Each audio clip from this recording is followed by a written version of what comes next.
everyone. Welcome to PlaySpace Solutions Live. We are being joined today by a really good friend of mine, Stefan Gilliam. Stefan, you're going to have to help me because your company is, I can never.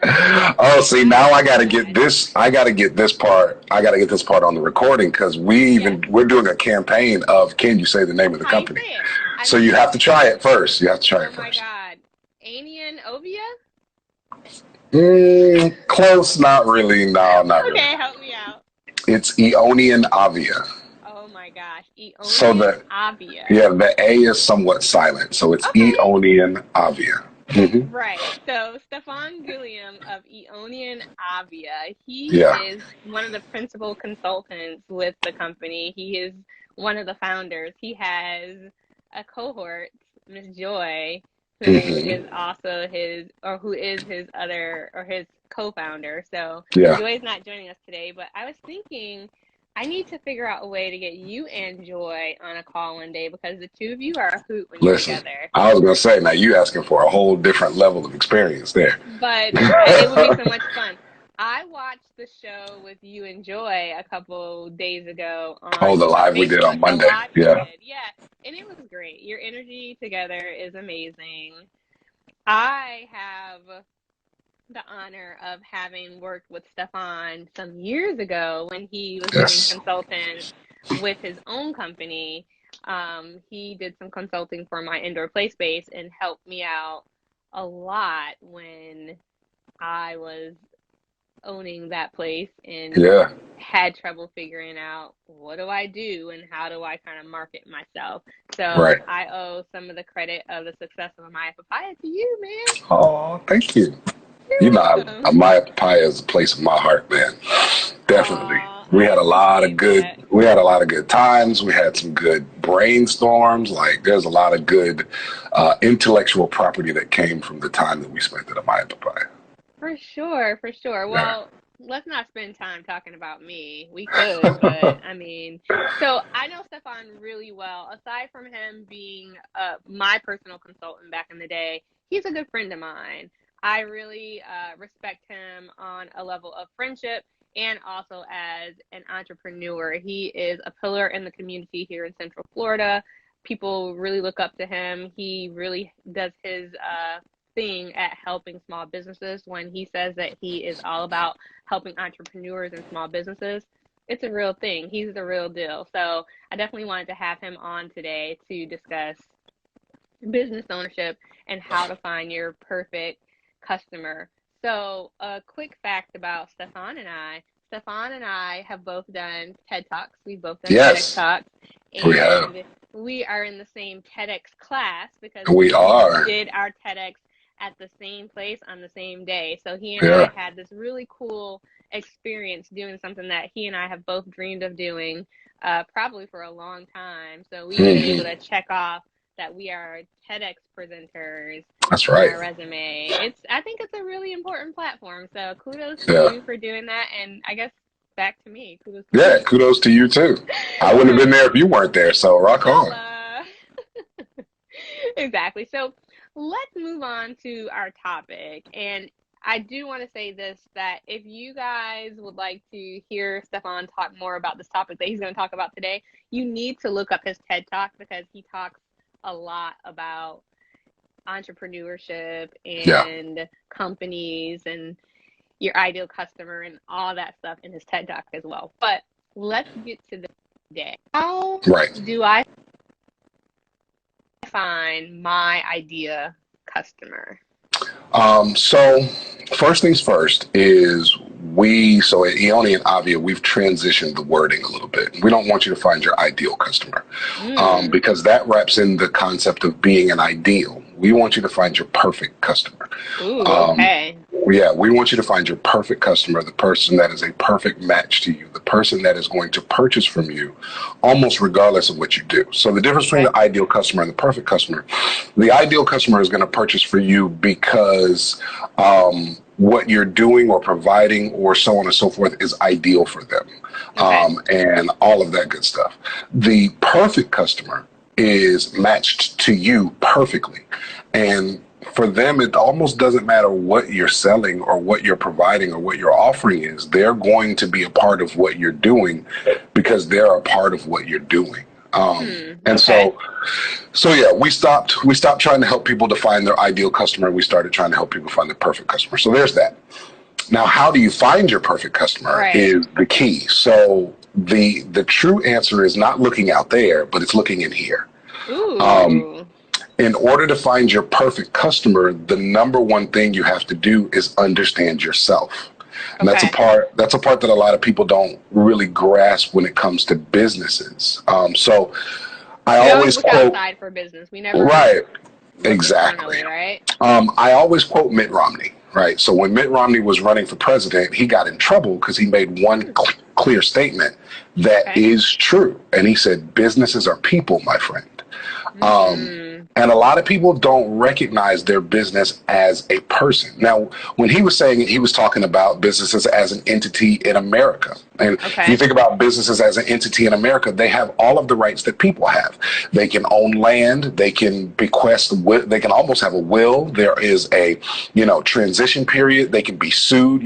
Businesses operate in the same way that a human being does in this country. It's like living and breathing almost, right? Right. A business is a living, breathing organism. The only difference is it can change who's in charge of it. When you're talking about a human being, well, I guess a human being can change who's in charge of it too. Because at 3 years old, I'm in charge. You know what I'm saying? And at 7 years old, we're kind of both at 14 years old. So it changes a little bit on that aspect too. But the concept of finding your perfect customer starts with understanding yourself as a business. So understanding what your core values are, understanding what we call your business personality, understanding what your goals and your desires are, and then executing plans and strategies to try to achieve those things. Yeah, so the first place we start is your core values. What do you as an organization, and PlaySpaces, this counts for you guys too. This isn't for consultants and lawyers and boat builders and all that kind of stuff. One of the best core value statements I ever heard was from a boat building company. And the core value statement was, we will build great boats, sometimes at a profit, sometimes at a loss, but we will build great boats. And that's what they stood for, building great boats. That's what they believed in. That's what their main value statement was. So as a business, are you saying that we shouldn't always be focused on making money? Sometimes it's just about the experience? It's often so, yes and no. So as a business, you started a business to make money, right? And so making money is a core part of you as a business. Otherwise, you're a hobby. You know what I'm saying? You're a charity, you're a volunteer. So you want to be focused on making money, but recognizing that the main way or the foundational starting place for making money is understanding who you are as a business. It's just like as a person, before I can make any money, I got to understand what I'm good at. You know what I'm saying? What skills do I have? What skills can I develop? What do I want to go to college for? Personally, what can I kind of bring in? What do I bring into the business? Is that the same as your niche, or is that different? Your niche goes after that, right? So as you understand you and you understand, so for our company, for instance, we are a caring company. We are a company of integrity.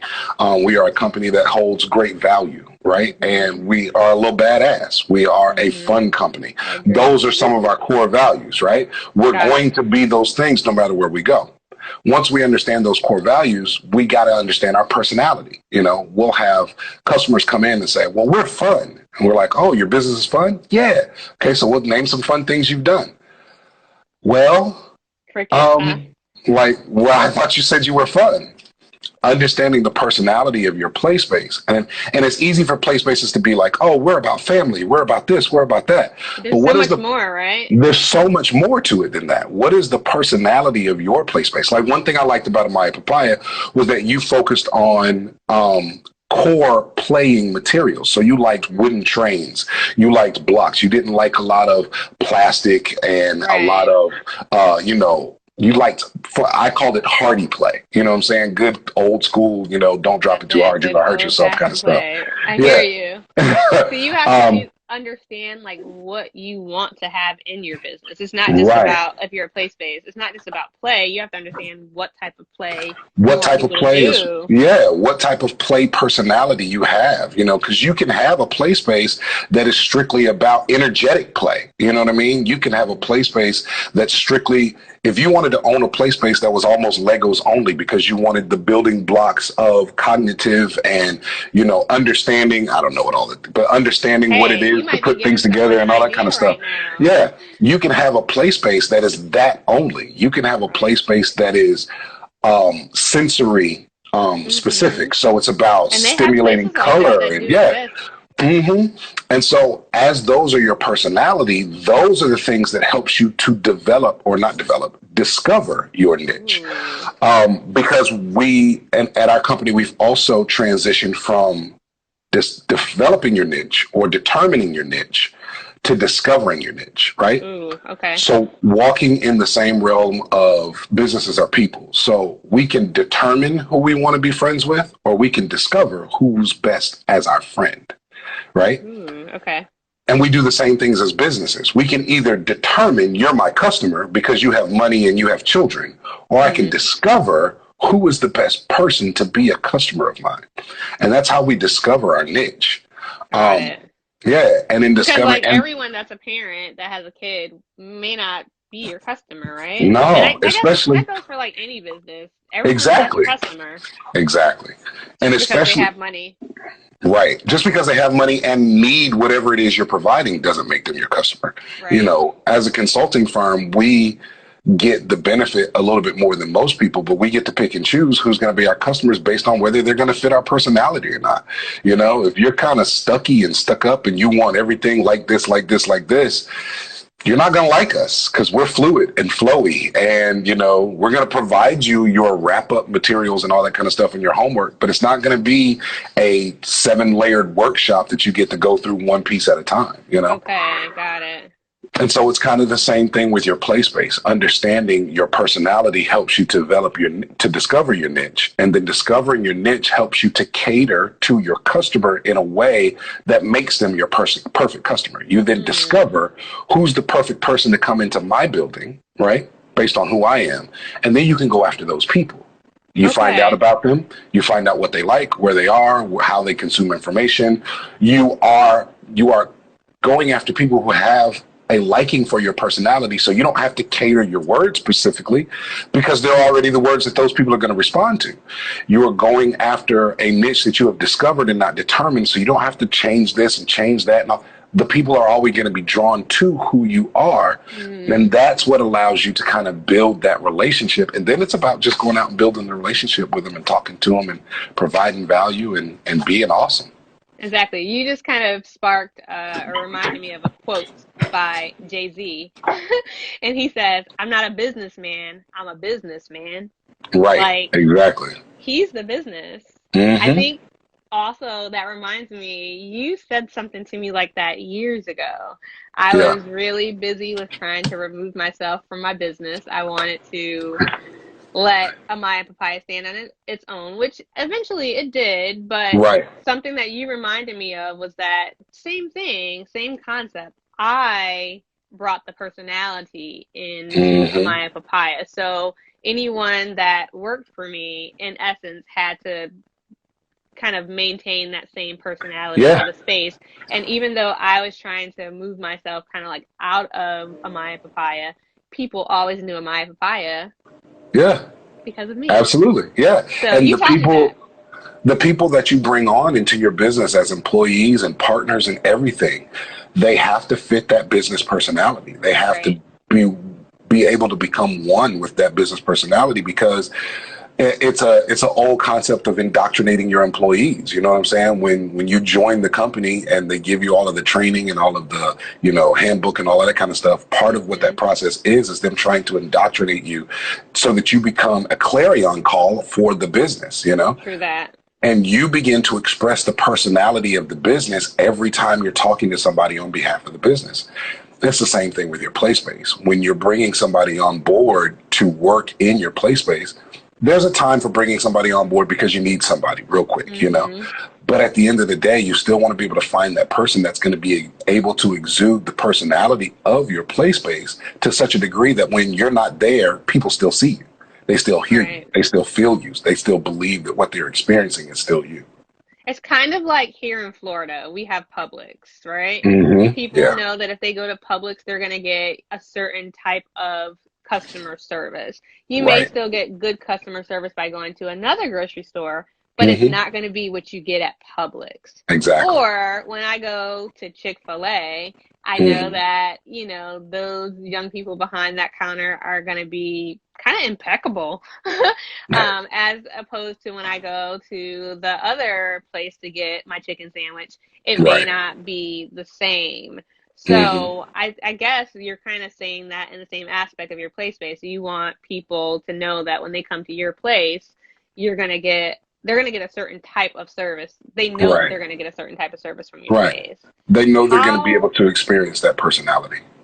Got it. So how do I dig these things out of myself first in order to kind of put them into a plan for a business? So the easy answer is you call us. But for sure. If you are really looking to, because a lot of the stuff you can do on your own, but it requires you asking a lot of digging type questions of yourself, you know? So we start out by asking people, what do you do? And they give us we provide solutions for the No. What do you do? And so the first step is tapping into the why you started your company. Because at the end of the day, you know, when people ask Joy or I about Aeonian and Ovia, and they're like, what do you do? And our answer, and this is our standard answer, we've developed it, is we breathe life into businesses, communities, and artists. That's what we do. Got it. And what happens is we've tapped into that to such a degree that it causes people to go, well, how do you do that? Now we can talk about the solutions and the providing and the programs and the things and that, but it's tapping into the why you started your play space. So why did you begin doing this? Because I wanted to see children happy. Okay, so what do? I provide happiness for children. You know, I wanted to provide a space where mothers and fathers could enjoy their children on a level they hadn't before. You know, so what do? I provide connectivity for families. Like, it all depends on you digging into that spot of your own. Okay, so is that kind of like where your slogan comes in play? Like, usually your slogan is kind of like the encompassing quote regarding what you do. Like my consulting company says, bridging the gap between work and play, because play is my thing, but people contact me in essence about business, but I want to make sure play is an important part of that. So is that like the same thing, figuring out a quote? For my papaya, it was where kids play and parents lounge. Right, exactly. And what it is not so much determining the quote, but allowing the quote to come out of the discovery that you do within yourself of why you started the business. Why you started the play place. And so as you're discovering, well, why am I here? Because I wanted to see a place where kids could play, where they could learn, and where parents could kind of lounge and enjoy that time with their kids and relax and watch them discover, watch them learn, watch them play, watch them enjoy. And it's that awe moment of realizing why you're doing it that helps to discover or develop the slogan that then attracts the people that are drawn to that particular personality.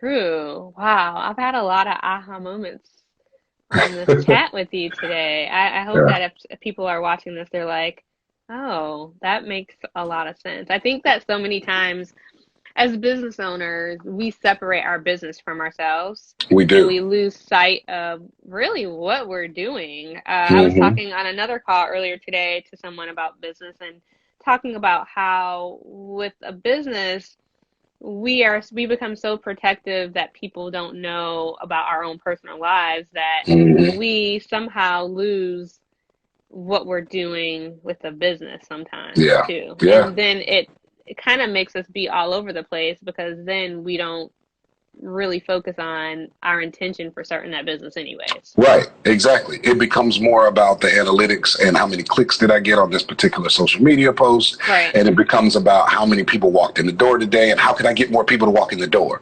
instead of how can I connect better to the people who are walking in the door so that they will draw more people into walking in the door, you know, or how do I express my personality to those who are in and around me so that people will want to walk in the door where that personality sits. And we can get lost in the numbers, and the numbers are important. Don't get me wrong. The numbers are important for targets and metrics and understanding, because you have to have something that you can go back to and see, okay, we tried this. Did it work? Did it look right? Did it smell right? Did it taste right? Did it act right? And what can we adjust without changing necessarily who we are as an organization? And what happens is, and this is, as a consultant, I always have to consider this part. It allows us to determine, well, should we even be doing this? You know what I'm saying? Because we can get into a place where we want to, and it's something that I talk to with authors. Whenever we are talking to an author as a consulting company, we say it with authors all the time.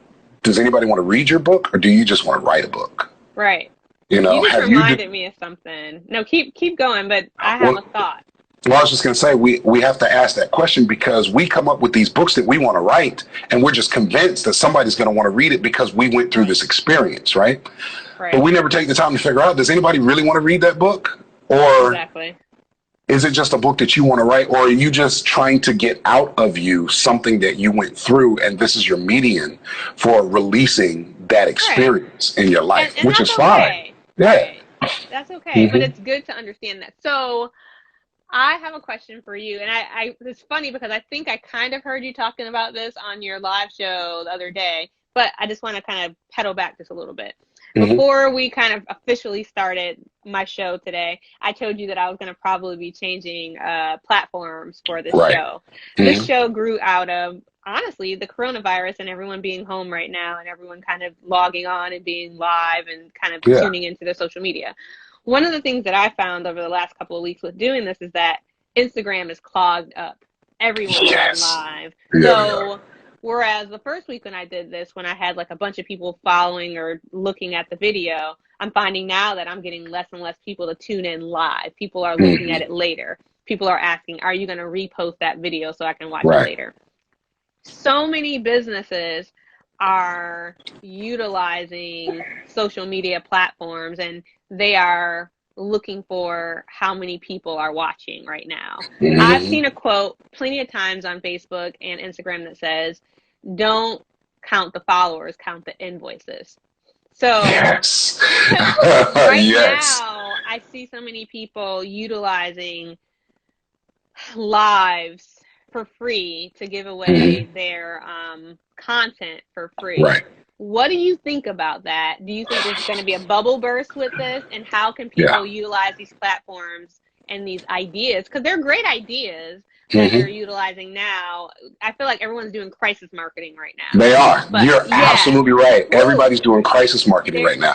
Everybody's jumping on because this is the trend and it's the only place I can, you know, and or they're saying, man, I never did what I was supposed to do on social media these last 6 years. So now I'm going to do X, Y. And it's one of the reasons, to be honest with you, that Joy and I were actually reluctant on doing our lives, because in previous times what we had done is, so last time we did it, we called it Monday Night Live, the Facebook Live that we just did, right? But in previous times, what we had done was we got together on Monday nights, we poured a drink of whatever we were drinking that night, we grabbed some barbecue chips, and we hit record on the video, and whatever came out, came out. And then we would take that video and we would cut it up into clips, and we would post those clips, and people could digest them however they wanted to. And one of the reasons we were reluctant about doing the live is because everybody's doing a live. It's the trend now. And we've always been we've always been the company that wants to buck the trend. We don't want to be a part of the trend. But I think the key is, one aspect, to get more direct to your question, one aspect is making sure before you do the live, you have the audience in place to do the live for. Because the live... How do you do that? You do that through few more strategic measures, but you want to, first of all, make sure you're making friends with the right people. Okay. You want to invite those friends to whatever the space is that you're utilizing for your business. And then you want to have conversations with people in that space.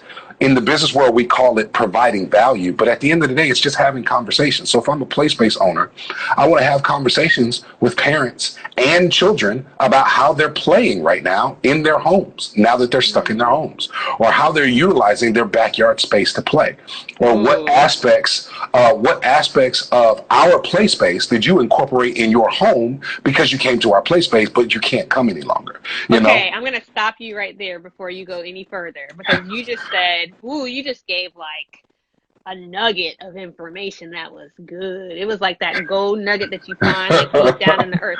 So you just said that I, as a PlaySpace owner, should be kind of telling people how they could be playing at home based on what they were doing at my space. What Absolutely. I'm seeing business owners do right now is they're basically giving away their services. They're holding entire classes now on their social media, on their lives. And you know what? I think it's great. I think it's great that people are utilizing the mediums and they're figuring out how to utilize all these new apps and all these tools that are at our fingertips. However, I feel like eventually you're now watering down your service. You are. That's what I was going to say. No one's going to want to pay you for it. Exactly. And not only that, you're not tapping into the business personality, because are they coming on the live because you're doing a circle time, or are they coming on the live because you're doing a circle time? There's a difference, right? I can get circle time anywhere online. I could have got it online before all of this happened. I can get circle. There's a million places I can come to get circle time. Circle time. Yeah, all of that kind of stuff. Yoga.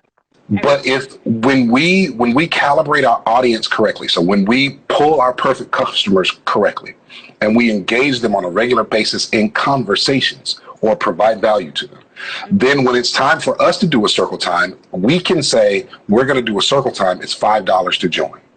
And they'll join because they're the perfect customer, because they recognize the value of your personality and they're willing to pay for the value of that personality, because they know they're going to get Yolanda that's doing a circle time, not just random circle time X. And my child, my family, my whatever responds to Yolanda's personality. You know, it's the reason that people lock in with us, because they know we're going to challenge them. We're not going to take no for an answer. We're going to ask them 100 questions over and over again. And we're going to get to the core of whatever the obstacle is for their business, and they're willing to pay for that. And so it's great to be live, and it's great to have conversations. Like if you noticed on our live, we were having conversations. People were posting stuff up. They were making comments. We responded to those comments. Right. But if you want the goose, if you want the golden egg, if you want, and we call it, it's funny you noticed you said a golden nugget, because what we call it is a golden moment. If you want the golden moment, if you want the golden moment, that's something that you'll pay for, and you'll pay for it not because I'm a bad person, but because I recognize the value of our business's personality and the content that we're providing and the value of that content. And so for PlaySpace owners, it's the same thing. Your personality, your engagement, your why, the reason you're doing this has value to it, and people are willing to pay for that value, specifically that value. But if you're just out here just having random circle time just because you're having circle time because you want to do something because you can't have your business open right now and people aren't live and you want to take advantage of the lives, then when it's time to have circle time in your establishment, what are you going to do? You're going to start streaming those too. And you're going to start streaming the circle time once you open back up, because the people who are online, you don't want to lose them, right? But they never paid you.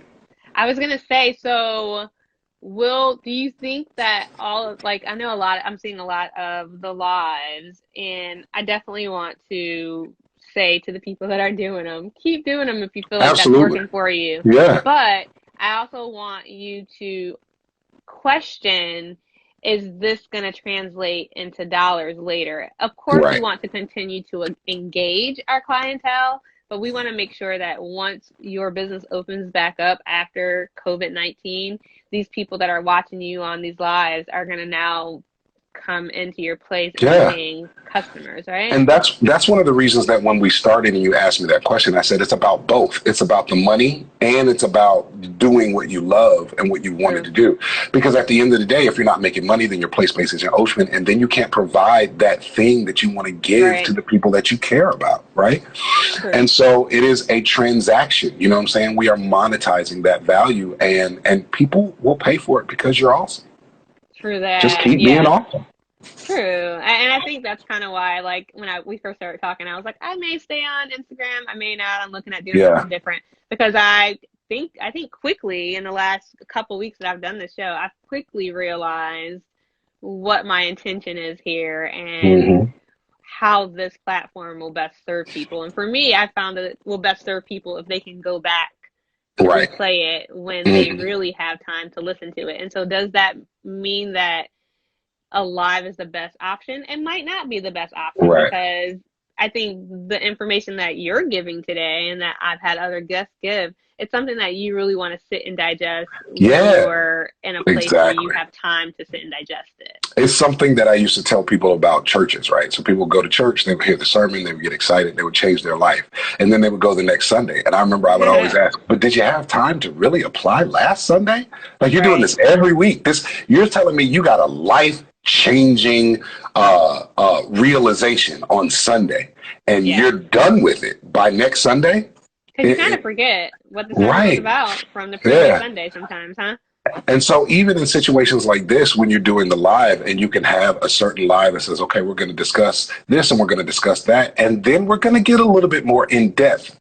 Click this link and pay the $5 subscription fee or the $15 subscription fee or whatever it is, if you really want to get more in depth about what we're talking about. And that's when we're really going to tackle the nitty and the gritty and the golden and the ugly and everything. And you know, that allows you to still have the value, because what happens is we end up getting burned out as business owners because we're giving away all this free material and we're providing it to everybody and anybody that walks by, and we haven't been, and it inadvertently causes us to lose our value for ourselves.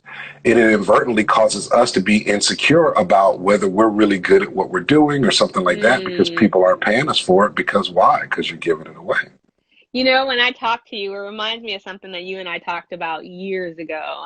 And this always, you don't even know this, but whenever I talk to you, it reminds me of years ago, you walked into a Maya Papaya one day and we started talking about sales funnels. Do you remember that conversation? A little bit, I jokingly was like, I never heard of a sales funnel before, because I had been in business at that point, like for 8 years or so, or something like that. And I was like, back when I first started this business, that wasn't even a term. It's a new term. And usually with the intention of sales funneling is, one of the intentions is you give away something for free and you funnel people into buying your service. So now we're starting to see these things now where people are giving away the free ebook, or you can watch this free video, or I give away all this free information online, and people get to digest all this free information from you, but you have to play the funnel game of getting them to now become a client. What do you think, I guess, for your last tell me about it, because tell me, because I think years ago when you and I first started talking about sales funnels, it was a pretty new thing, and I was like, dude, what is this? And now that I've transitioned from being a brick and mortar PlaySpace owner to now basically a virtual entrepreneur, where I'm doing a lot of video chatting, as a consultant, I'm starting to see a lot of people do the sales funnel. And so my brain goes, do I need to do that too? Because that's just not my personality, what we just talked about. What do you think about these sales funnels and all this stuff? You may not need to do it. However, it depends on your own personality. It depends on how you have conversations, right? Okay. So as a consultant, right, I'm always a consultant. Doesn't matter who I'm talking to, doesn't matter what I'm talking about. Somewhere down that conversation, I'm going to give some unasked for advice, right? I'm going to give some advice that wasn't required of me, because I'm always a consultant. In that vein, the sales funnel tactic is not a bad tactic, because it's something that I'm automatically doing. I'm doing it anyway. I'm having those conversations. So for me to go ahead and have that conversation, the difference is I have to learn where to stop, right? That's where the key is. I have to learn not to give away the entire farm and the city and the county and the state Wow. along with, Okay. I have to learn where to stop and say, you know what? And that's where the whole value of myself and what I offer comes in. I have to learn where to stop and say, you know what? If you want more than this, you're going to have to come set an appointment and become a client, because this is the once we're getting into this kind of place, that's client realm, and I charge for that. And not feeling bad about the fact that I charge for it, embracing that it's okay that I charge for it. I'm not a bad person for stopping you for getting all this free information from me. But if you're not in that space, if you're not that personality, if you're not that person, then a sales funnel is just going to irritate you. It's just going to make you angry. It's just going to put you in a place that you feel like we said earlier, you're giving away a bunch of stuff that people could be paying for. And chances are at some point in time, they probably were paying for it. And then you just decided to give it away for free because that's what people are doing now, you know? Right. So, that's good information, man. Especially online, I would say have conversations like we were talking about earlier. Talk to the people on your Facebook page, on your Instagram, if you're a PlaySpace owner. Talk to them about how they're playing now. Talk to them about how you're playing now. Talk to them about the new play thing that you came up with. Talk to them about how they're incorporating things that they learned at your place in their home, and then invite them to spend some time with you for a fee.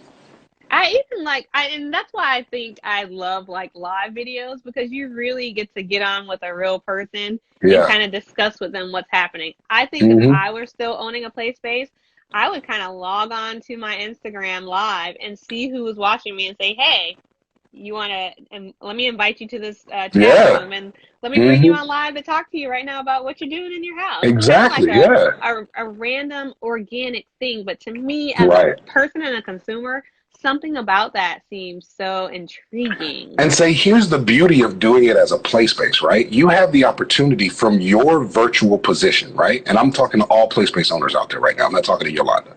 As a PlaySpace owner, from your position online, you have the ability to build an entire community. Because if you bring Susie on, who's a mom of 3, who used to come to your PlaySpace, and start talking to her about how she's playing with her kids and what she's doing and all that kind of stuff, and then, you know, Jacob watches what you talked about with Susie and hits up Susie and says, oh my God, I used what you said, and blah, blah, blah. And now Jacob and Susie are talking. And now Jacob tells that to somebody else who tunes into your next live where you talk to Crystal, and Crystal talks about this and that and the other thing, and then Susie talks to Jacob, who talks to Crystal, and you've created this community, which is, for what I understand from most PlaySpace owners, is what they really set out to do to begin with, you know? And so you've created this community of people who are now engaging in play with their families and with their children because you decided to have a conversation online. And at the end of the day, let's do that. Yeah, that's really good advice. I think that as we are getting further and further into the situation we're in right now with COVID-19, I think that's really good information for people to be able to digest, because initially, especially with PlaySpace owners, they went through the situation of, do I close my business? Then they went into, I have to close my business, to being forced to close their business, and then having to kind of get online and crisis market and figure out how to continue to engage with their customer. And now we're kind of like, I feel like we're going through grief and loss. No, absolutely. It's definitely 5 stages of grief. Yeah, so now we're in the stage of, I've been doing all this crisis marketing for the first 2 weeks. Now that I know in some aspects the government may give me some type of money to sustain my business. So now, what should I be doing moving forward? Because eventually this is going You're going to open back up. I'm going to open back up. And now how do I bring these people into my space? So that was great information. And wouldn't it be great that once you open back up, you have a community of people who are locked into your business personality and can't wait for your doors to open, so they can, not so they can play, but so they can play with you. True. And they ultimately, I just think that people want to see your business survive because they believe in, you know, the bounce back of people. People always people love a comeback story. Oh yeah. So it's kind of like, you know, based on what you said in a quote that I've seen over the last couple of weeks, people buy people, they don't buy companies, you know, they buy into people, kind of like your Mitt Romney quote. So I think it's just really important that PlaySpace owners, business owners, we all kind of remember that moving forward, and get out of the crisis marketing mode, because crisis marketing is stressful. It is. It's very stressful. And when it's not strategic, it can be harmful. Yeah. For sure. So that's what I've been talking to a lot of my place-based clients about, is let's try to figure out how to do away with the crisis marketing and really just figure out how you make this a part of your marketing plan. Mm-hmm. So this is good information that you shared today. I really appreciate you. How can people contact you if they want to work with you or they want to follow you and listen to more of what you have to say? So the easiest way is to go to our website, and it is Aeonianavia.com, right? And $10 to anybody who could spell it without trying the first time. But it's Aeonian Avia. Let me try. A-E-O-I-N? Nope, you're almost there. Almost there. You flip the I and the N. All right. Almost there. But you can go to Aeonianavia.com. But if you can't spell Aeonianavia.com, then you can go to StefanEnjoy.com.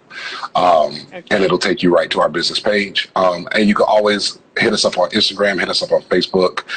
Just watch out for us wherever you see. You can hashtag Stefan Enjoy, and it'll pull stuff up from us, and it'll take you right to Aeonian Avia. And then you can always inbox us, call us, message us, pigeon, send a carrier pigeon. All of that. And we'll be more than happy to sit down and talk about everything that we've talked about today, and helping you find that business personality, and making sure that all of the children that you help to grow are ecstatic and wondrous and magnificent. And I would love for you to plug your TED Talk as well, because I think that's important. So you can check out the TED Talk on YouTube. It is Connecting Communities is basically the concept of the TED Talk. But my name, just search for my name, Stefan Gilliam. And I was really talking about the difference between being connected and being in community in our society today. And it's funny, the coronavirus epidemic has emblazoned that all across us, and recognized that we were way more connected than we were in community, that we were not, that we were neighbors, but we weren't living together in a communal fashion. And that makes a difference. So, It really makes a difference. I think we're starting to see some things that we probably really didn't realize as people running businesses, or just people in general. As people in general, for sure. As people in general. Well, it's been a pleasure talking to you today. It's always a pleasure talking with you. It's very exciting to be able to collaborate with you to do something like this. And I just want to tell you that I am so proud of you. It's always really nice to see your friends blossom and grow, and it's been nice to see you grow, because I feel like, when I was starting out, you were doing something that was great, but I've seen you grow from that to now what you're doing, and it's just really refreshing to see you kind of grow up. I look at you as a brother. When I view you, I view you as a brother of mine, and I know I joke and kid with you all the time about the P in your name. I call you corny and all the above, but I definitely think that you are doing something so amazing, and I think that if people don't appreciate you for that, they really should. Thank you. I appreciate that. I really do. I really do. No problem at all. And tell Joy we said hello. I certainly will. I absolutely will. Very cool. Well, have a good rest of your day, and I look forward to talking with you soon, okay? See you later. Be good. Wash your hands. Bye. Oh, right. A billion times a day. Yep. Bye.